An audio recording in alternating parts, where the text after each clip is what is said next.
Hello and welcome to Mr. Thomas's Top Tracks. Now, this week I promised you 5 tracks that surround the word loud.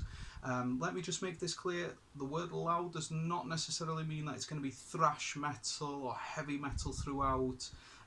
It's just the type of guitar sound that I'm listening to and bass sound that has a little bit of distortion. So the first band that I'm going to get into is AC/DC. However, before I tell you the track that I choose, I would like to say that my favourite AC/DC album is High Voltage. The reason for this is it is the first AC/DC album I ever listened to. A friend of mine, Calvin, gave me this album years ago to listen to, and I fell in love with him ever since. What I would also say is for those that are learning how to play the guitar, get this album, listen to it over and over. You can play with the tracks, you can play against them, you can add your own little solos in there. Really good album to start off with. Now, sadly, the singer from AC/DC, or the original singer from AC/DC, Bon Scott, died in 1980, and sadly their most famous album, which is this one, Back in Black, was actually their most famous.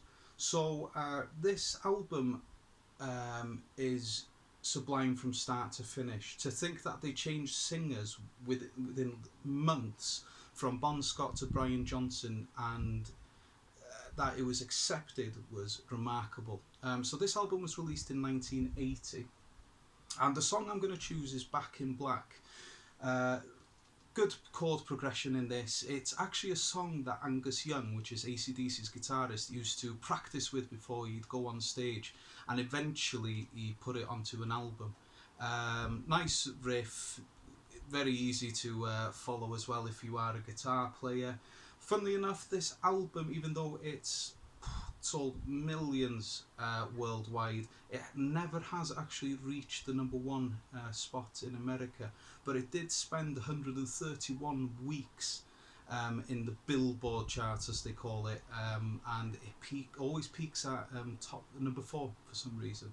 But brilliant album, and if you have watched Iron Man, this is the soundtrack from it, basically.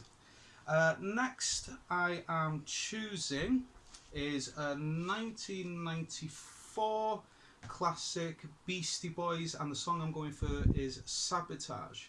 Now, the way they've used the distortion with the bass on this is sublime. There's also a little bit of DJ scratching in there as well, a bit of vinyl scratching, which really suits the song.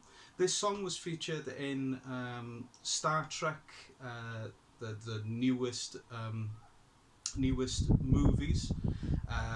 It also, trying to think now, I think the song is written about the engineer that made this album, because I think he tried to rush them or something, and the trio, so the Beastie Boys, thought that he was pushing them and sabotaging their noise. So the lyrics is actually about the engineer that made that album.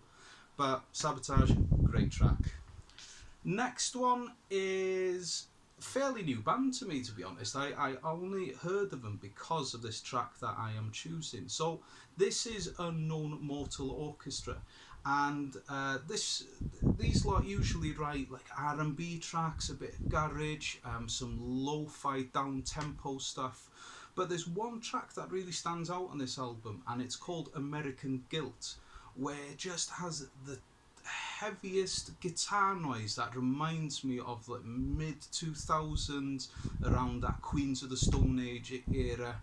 It just has that bassy guitar noise with a lot of distortion. Really nice track as well, but does not suit the rest of the tracks in this album, but well worth a listen. Came out in 2018, so fairly new. Really nice album as well. There's a track on here called Honeybee, which is very similar to like funk or soul, but we're talking about loud now, so the song I am going to suggest is American Guilt. Now, I really wanted to add Led Zeppelin to this list, I wanted to add Nirvana, and I also wanted to add the Queens of the Stone Age. Now I thought instead of adding them, I would add the supergroup Them Crooked Vultures. So this came out in 2009, and the song from this album that I'm choosing is Elephant. The reason for this is because it's a real crowd goer. It has a really superb guitar lick to it. The drums, the guitar, the bass, everything just builds and builds and builds to build this really fast tempo guitar lick right at the end.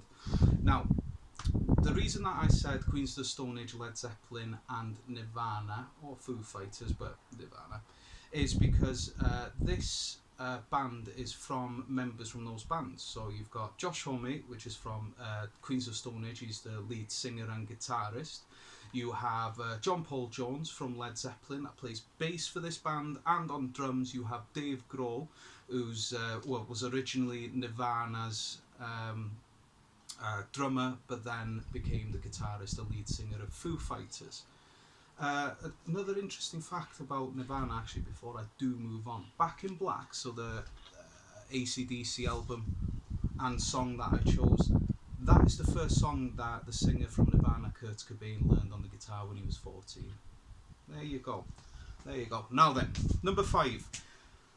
Number 5 was a hard one to choose. There was a few bands that I wanted to talk about. I was thinking of going for System of a Down at one point as well, but I think I have made a good choice by going for Rage Against the Machine. Now this is their debut album that came out in 1992, a very political band, so listen to their lyrics and listen to what they say about the political issues around the world and the USA.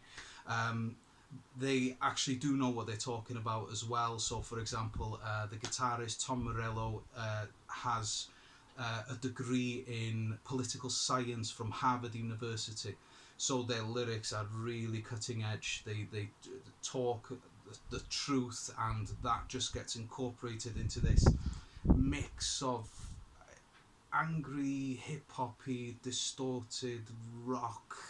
It's a weird collaboration of sounds, but still really good. So the song I'm choosing is called Wake Up, and for those that have watched The Matrix, you might remember the track that right at the end when Neo starts flying. I don't know, it's the track that they used for that, and that's how I found this band in the 90s. Right then, so if you are going to listen to those tracks, try and do it with headphones. Don't turn it up too loud. Protect your ears as much as you can. You do not want tinnitus, trust me. But yeah, if you have any tracks that you think, you know what, this is quite loud, I'm sure that Mr. Thomas would enjoy this. Or if you want to know any other like loud, distorted guitar songs, send me an email, or just send me something in the comments.